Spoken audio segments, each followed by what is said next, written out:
Hi guys, welcome back to a technique tutorial. This one isn't too much of a technique, but it's an aid to help you with your coloured pencil drawings. I'm going to show you how I create my colour charts like this. It's a pretty simple, easy process. You can probably figure out how I make these. It's pretty simple. They're pretty they're not difficult to make or anything like that. But I just thought I would run you through the size of my colour charts, how I write everything down and actually swatch them.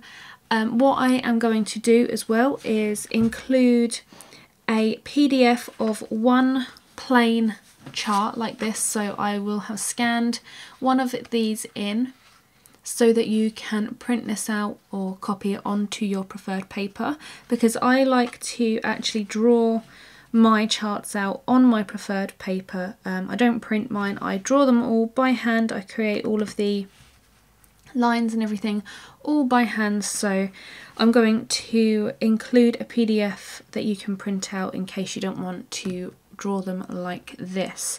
But at the moment I've got colour charts for my Arteza pencils, my Polychromos and my Prismacolors, and I'm going to be making a colour chart for the Caran d'Ache Luminance pencils today. So I'm going to start off by running you through how I create the lines and the size for my colour charts. I'm just going to zoom out just a small amount. So the actual size of these colour charts are 2.5 inches across, so along here, and 8 inches in length, and I find that this is the perfect format for holding and recording and not ending up with so many sheets. Like the Prismacolor has 150 colours, and you can see there's quite a lot of sheets there, but if I was to create smaller ones like I have with this Arteza one, I'd end up with a lot more sheets and it would be a little bit difficult to manage. So I actually like to do mine a little bit of a longer format, so you've got a lot more colours on there. Just find it a little bit more manageable and easy to sort of flick through when I'm trying to find a particular colour and things like that. So I've got 2.5 inches by 8 inches. So now it's time to create the lines, and I will just add that I do copy this size onto a large sheet of my preferred paper. So mine is the Fabriano Artistico, and what I do is I just make this rectangle a load of times, usually on an offcut of Fabriano. So when I'm cutting out, I buy imperial sheets of paper. When I'm cutting different sized portraits out, I always end up with a little bit spare, and I always keep that because that's what I make my colour charts from. So just scrap pieces of paper. Now if you don't have scrap pieces of paper, or you work from a pad of paper, then you just would create your rectangles on your pad of paper. Now what I would usually do as well is make all of the rectangles on the paper and then add all of the lines and everything, so I don't have to do each one individually because that's just going to take a whole bunch of time. But I'm just got this blank one here to show you how I would measure everything out. It's a really easy process. All you need is a ruler and a pencil. In case you're wondering, my pencil of choice is a Kiratoga 0.5. It's just got an ordinary HB lead in there. Any kind of graphite lead to create these is fine, even pen if you want to, but I just like to use this graphite. So all I'm going to do basically is just turn this to the side, take my ruler, start the paper on the 1st centimetre mark there, so you've got your paper running all the way down like so, and then all I'm going to do is just measure 1 centimetre increments all the way down till we get to the end. So I'm just going to mark the paper. Let me zoom back in for you guys. I'm going to mark the paper at each centimetre interval, so I'm just going down, marking at the 1, 2, 3, 4, 5 all the way down to the bottom. So we should end up with about 19 or 20 increments down here.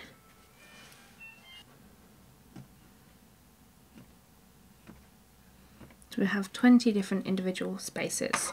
So then I'm just going to keep the paper in the same sort of spot, flip the ruler over to the other side, start the other side with the centimetre at the top like so, and I'm leaving just a very, very small edge so that I can create these little dashes.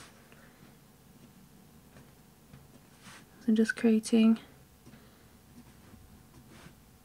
little dashes all the way down at each centimetre interval.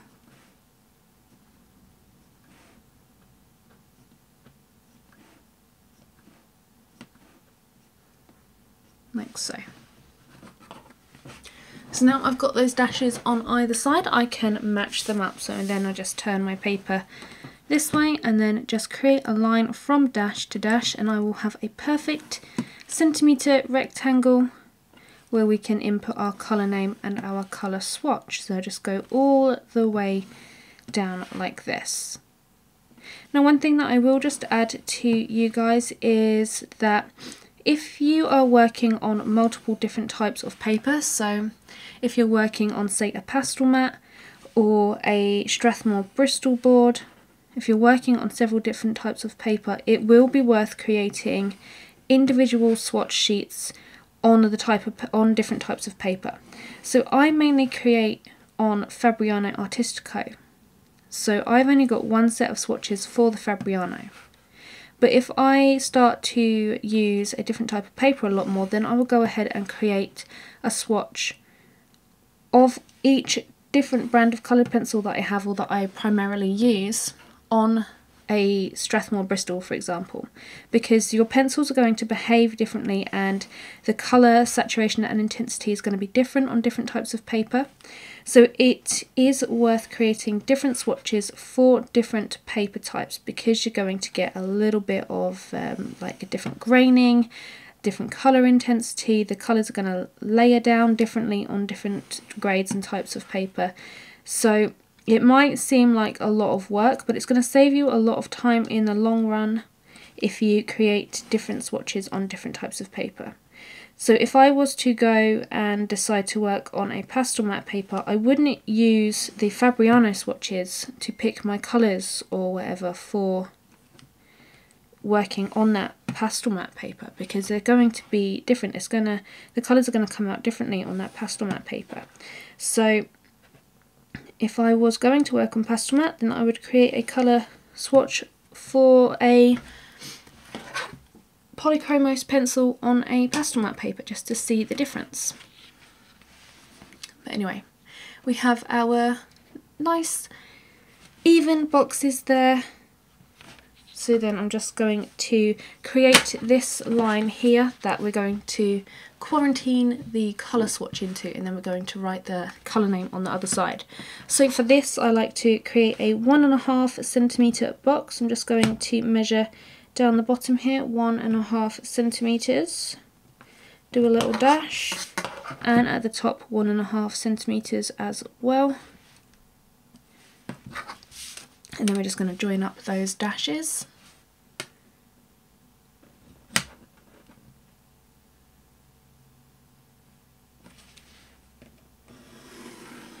Like so. So then we've got a nice even colour chart like that. And then also what I'll do is if I've got any excess on the bottom, I'll just trim that off. So we've got a nice square or a nice rectangle of paper. So that is the basis of creating the actual charts and the lines where we're going to write everything and where we're going to swatch everything. So everything will be swatched in this side down here, and then the colour names will be focused on this side. And I'll also put the numbers in there as well so that the pencils are even more easily identifiable. So let's move on to actually filling out these. So the first thing that I do before I get to the fun part of actually swatching everything out, I actually go through and I find the colour chart of the colours that I want to chart online. So I said that these ones are going to be, I'm going to be charting for the Caran d'Ache Luminance. So I will go online and I will find the full colour list, their names and the order in which they go. So from the whites to the yellows to the reds and so on. So I will find that full list, and then what I do is put the names down in the list before I go through with the swatches. So I make sure that I've got every single colour that I need down on the right hand side here, and I fill out the colour names. So the way in which you can find colour charts is just by doing a quick Google search for whatever brand you're looking for. So if you were to type in Caran d'Ache Luminance 76 colour chart, you'd get a whole bunch of Google images come up which are really easy to use and generally list all of the colours and in order. Or you can look on the manufacturer's websites. If you go on to Faber-Castell or Prismacolor or anything, they generally tend to have a colour chart listed on their website for ease of use. And usually on some of these colour charts as well, like the Caran d'Ache Luminance one, you have all of the pigments and everything that go into each pencil, which is also really helpful as well. But I tend not to pay too much attention to the pigments in each pencil. So to begin this, we're just going to title the top here so I know which colour chart I'm referencing when I need to reference it. So all of my other colour charts have a title of Prismacolor, Polychromos, that kind of thing. So I'm just going to write on the top here that this is the Caran d'Ache Luminance. Caran d'Ache Luminance. I always like to write in capitals as well, so everything is really super clear. If I'm writing in small letters, things don't tend to be as clear, so I always make sure that I write in capitals when I am doing my colour charts, just so it translates well if I'm looking at it really quickly. So what I tend to do is put the number first when writing on the left hand side, if you see on my Polychromos sheet. So I put the number on the left and then I write the colour name. So that's all I'm going to do for this. I'm going to start with the lightest colours. We're going to work through from the creams to the yellows to the reds and all of those colours. So I start with the first one, which is the white. So I put the number, which is 001, and then the colour in capitals, which is white. And then the next one, which is buff titanium.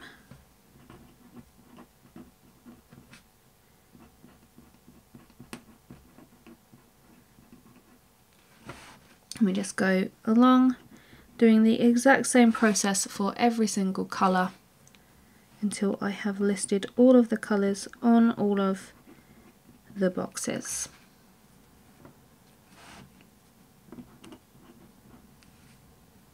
So what I'm going to do is, while I'm writing this out, I'm just going to time lapse it for you guys. And then when I've finished, I will show you how we swatch.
So now that I've got all of my swatch sheets, I've got all of the colour names written out, all of the numbers, it's going to be so much easier to identify which pencil I need to use and where I need to put it.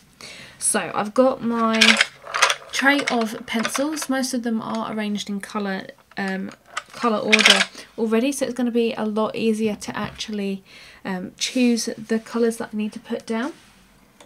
But all I do for this is just take the colour that I need. So the first one here is the white, and all I do is just apply an even layer of that colour going from one corner of the little swatch box to the other. Obviously the white doesn't show up, so then I just work from colour to colour, so I go all the way down the list, just filling in all of those colours which are there.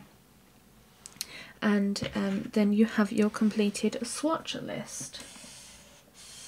So what I'll do is swatch down some buff titanium, so I make sure that the colour that I'm actually putting down is the right colour, so I match what is written on the pencil if there's still writing left on the pencil, and make sure that the number is right and the colour name is correct as well. So then I just swatch from one corner, just light pressure, even pressure all the way down to the other corner. Sometimes I'll go over just a couple times just to make sure that that swatch is filled in there. So that's our first two colours. So then we move on to some of the darker yellow. So we've got primrose next, so I make sure that I match the number and the colour name to what is written on the swatch there. It doesn't matter about the sharpened state of the pencils for this either. I just swatch it down really lightly. That's the most important thing, is to use a really light pressure and swatch from one corner to the other, and then just go over a maximum of 3 times so we get a really nice light layer of colour. So we move on to the next one, which is the Naples Ochre. And sometimes it takes a little bit of finding in amongst your pencils, especially if they're not arranged.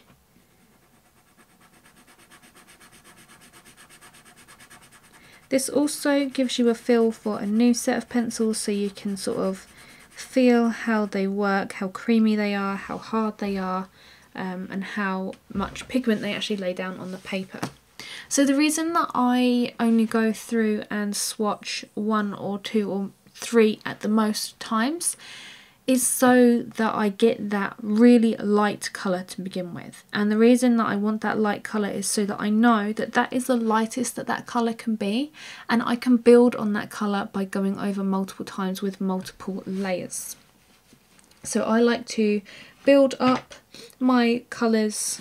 I start off with light layers of work, with light layers all the way through my work, and I slowly build up colours just by building up the layers, and then if I need to, go in with a bit of a harder pressure. So I just like to go in with a light pressure, slowly fill in that box. It doesn't matter if it's not precise or anything, then just go over again and then a 3rd time, just to make sure that you get that nice saturation of that colour down.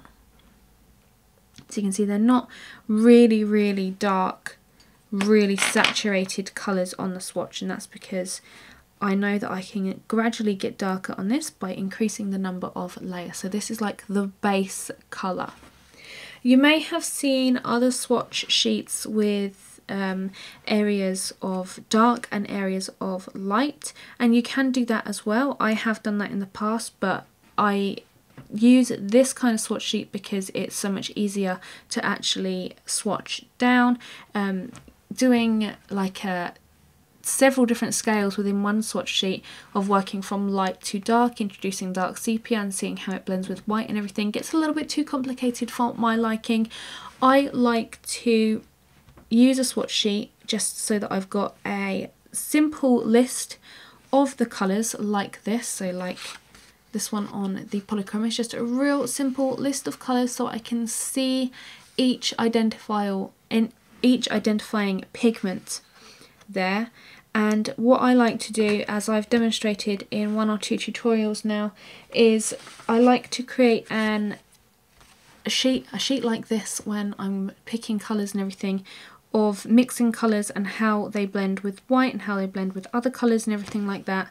Like this one, blending with or going over with a darker colour and seeing how each undercolour influences the final colour of that dark colour. I like to just have a simple swatch like this so I can pick out simple colours, and then I work on more expanded colours as and when I need them, depending on the individual project and its individual needs. So that's the reason that I like to swatch in this way. It's just much simpler to look at, much simpler to understand for me personally. And what I'm going to do is provide all of the swatches that I have to date.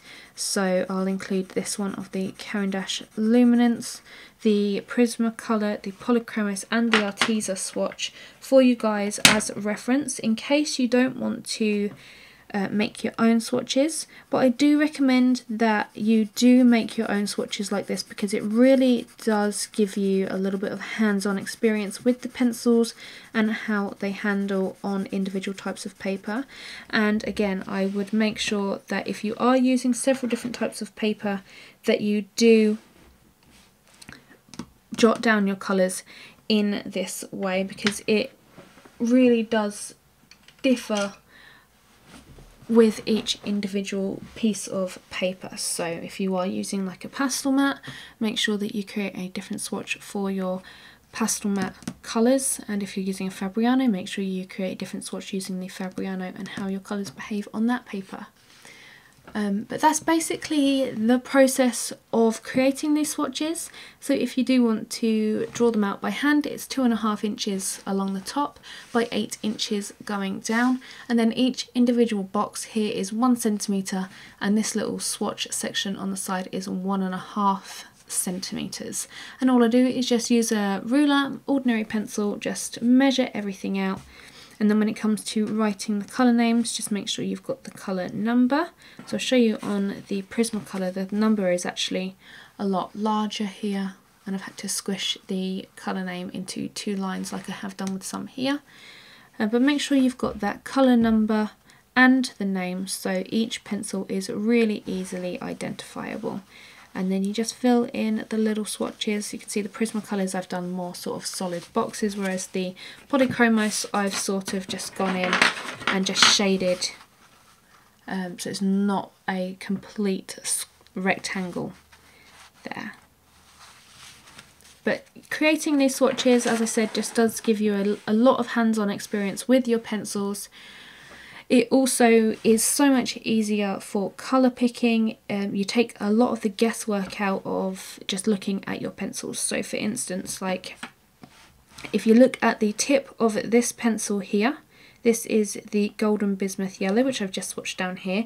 You'll notice that the tip of the pencil is a lot more saturated than what actually comes out. And it's really good to have these swatches so that you don't have to rely on the tips or the colour of the pencil barrels if you're using a Polychromos pencil, because they can differ. I have several Polychromos pencils that are different. The barrels are actually physically a different colour across each pencil, so it can be difficult to know what the true colour of the lead or the core inside the pencil is. So using these swatches and getting a hands-on experience with your pencil and seeing how they behave on your particular paper and how the pigments lay down and everything is just a really good idea, and it does aid with colour picking. For anybody interested, if you want to see how I use these swatches with colour picking, I have recently done a colour picking video. If you're watching this on Patreon or website subscribers, that is available to you to watch, and you can see exactly how I use these. So this is the process on how I would make these, lay them out. Yeah, so all I would do is just continue across all of my colours, swatching them out. So I've got each individual one, and what I'm going to do is just swatch these out now. I'll put some, I'll time lapse it and put some music on in the background, and then I'll come back to you when the swatches are all complete.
So that's the colour charts all mapped out. You can see now we can clearly understand how the colours look on this variety of paper.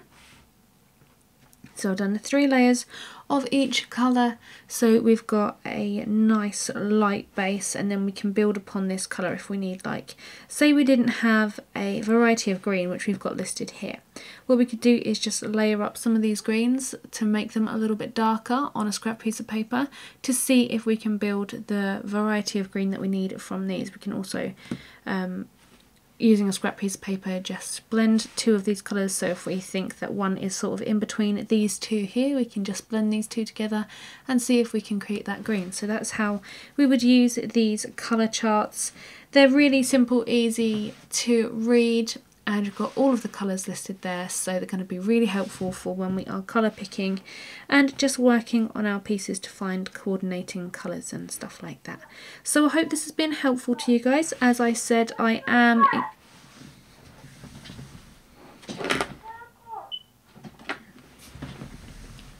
hope this has been useful to you guys. As I said, I will include the blank template, so one of these for you to print off and complete on your paper of choice. So what you could do is just arrange a couple of the PDF files of this onto a piece in Paint or Photoshop or anything like that, and then print it off onto your preferred paper.